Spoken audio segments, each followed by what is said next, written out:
We're at the home stretch, people. Final 2 episodes of Classroom of the Elite Season 3. These episodes cover 11.5 of the light novel, the very last of the Year 1 series. Hello, it's Nems and welcome back to the channel. First time visitors, welcome also. I'm not exactly critiquing the episodes alone. I provide more context to key scenes in the anime from the light novel since the show is notorious for streamlining stuff, much to the light novel community's dismay. Let's get down to the first key moment. Manabu Horikita graduating as a Class A student. Yeah, he does. It's only mentioned in a passing line in the anime, but it was highly implied that Nagumo was fully supporting 3rd year Class B in the light novel. Probably in terms of private points, as it was mentioned in a conversation between Manabu and Ayanokoji during the 1st year's class vote special exam that the upcoming 3rd year special exams are heavily reliant on one's private points. There weren't much details other than that. There were interactions between both the current and former student council president that the anime decided to not include,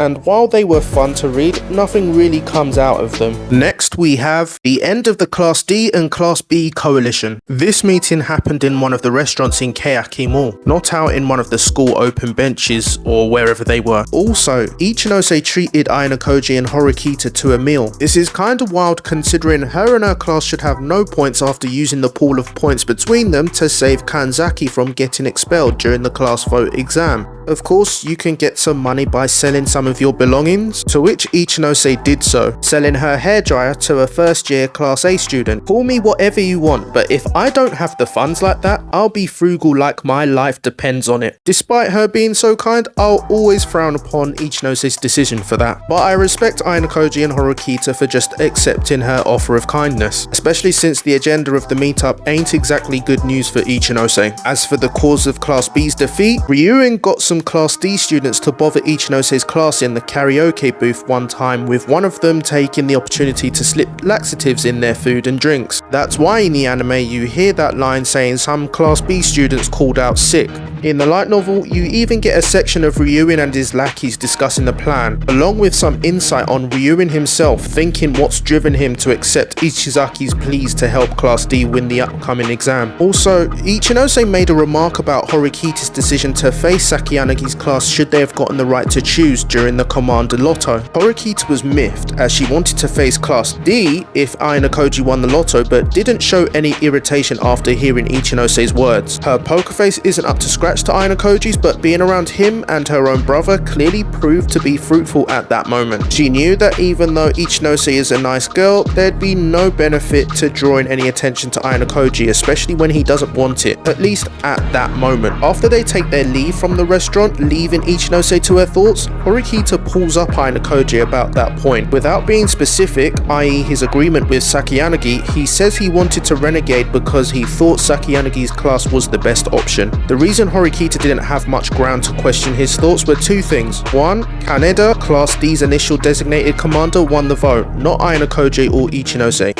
2, their class could have ended up in the same position as Ichinose's, who got slaughtered by Ryuin's strategy and lost more class points. Though this is when she took the opportunity to question Ayanokoji's abilities. After a few back and forths, that's when she challenges him, not through a phone call, and he doesn't come up with a condition for his win. He does that a little later. Now the next moment, the scene of Manabu leaving Advanced Nurturing High. Among talking about what Ayanokoji should look to do regarding his time at the school, Manabu gives him another brief on Nagumo. This is where more context on the current and former student council presidents' respective attitudes are brought in. Since they actually talk a lot, I'll only mention one thing that got brought up and is worth knowing going forward. Nagumo's class is almost certain to graduate as Class A, so instead of having the other class lose all hope, he's given the students in those classes a chance to earn a ticket to Class A on the condition that they pay him a large chunk of their private points. So with the power and money he has, this is why he's looking to make these changes, because he simply can and no one can stop him. Well, the jury is still out on Ayanokoji, according to Nagumo, which he openly declared at the end of the graduation ceremony. Yes, he was there and the anime decided to not include him. He should have really made a few appearances if Lurch followed that thread faithfully to the light novel, but that's for another time. Next we have the brief and touching moment between the Horikita siblings. I'm gonna be quick about this one, or try to be. Like most younger siblings, Suzune always copied her brother. Like most older siblings that catch on to a habit like that, Manabu wanted her to stop. Yes, it was annoying, but he genuinely saw that she could end up being better than him if she she stopped. So he decided to lie and tell Suzune that he prefers her hair long, to which she decided to grow it ever since. So when Manabu saw Suzune back in the first season, he was easily able to deduce that she still hasn't stopped imitating him. He admits this to her at this moment in the light novel. Why they decided to have the anime be cryptic about it, I don't know. After Manabu actually leaves, Suzune is reluctant to, but with a few prompts from Ayanokoji, she breaks down crying. After she's calmed down and done a bit of self-reflecting, Ayanokoji brings up two things to her. First, his win condition for the bet, for Horikita to join the student council. This is to keep an eye on Nagumo and have a suitable replacement should he go off the rails, pretty much to honour Manabu's request. The second point, his deal with Kushida about half his private points for his safety and his intention to get her expelled. Horikita notes that Ayanokoji is somewhat becoming more trusting to her, saying that he didn't need to tell her, to which he says he's genuinely interested in her development. Next, we have Ayanokoji's date with Hiyori. Not really much to say. In the light novel, this did take place before the discussion between Horikita, Ichinose and Ayanokoji. Despite a few dialogue and obvious inner monologue omissions, this is pretty accurate, including the moment where Ayanokoji just wanted to be a real asshole towards Kuruizawa. Yeah, what he did was deliberate. Next, we have the moment between the boys. Hashimoto, as you know, is trying to be a slippery goose. He really is trying to find a route into all of the classes so that he can graduate into Class A. If you read the light novel, this is what he said to Ryuin during the last night of the mixed years special training exam. Also, while the two of them are in the bathroom, Hashimoto tries to feel out Ryuin by mentioning that Ayanokoji is the one that's meeting them, but Ryuin isn't fazed and even calls him out on his bullshit. While Hashimoto might have seen it as being iron-willed and having a strong poker face, Ayanokoji already met him at that point. Segueing into that topic, in the light novel, the meeting point for Ayanokoji and Ryuin is in a secluded corner in Kayaki Mall, not where they last had their battle. And yes, after that scene was done, we get an exposition line saying this is what happened before the bathroom scene. This also happens on the same day that Horikita and Ichinose decide to disband the coalition between Class B and Class D.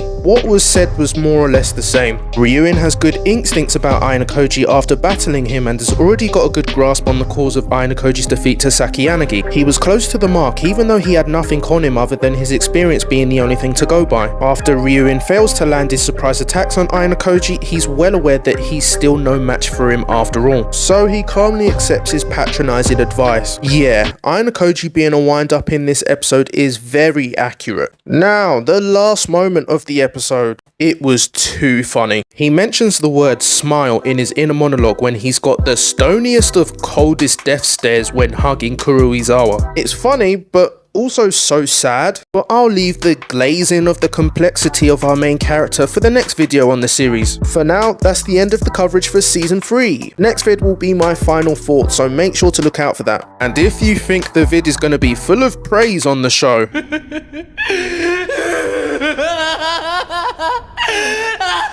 like the vid if you enjoyed, and have a great day, folks. See ya.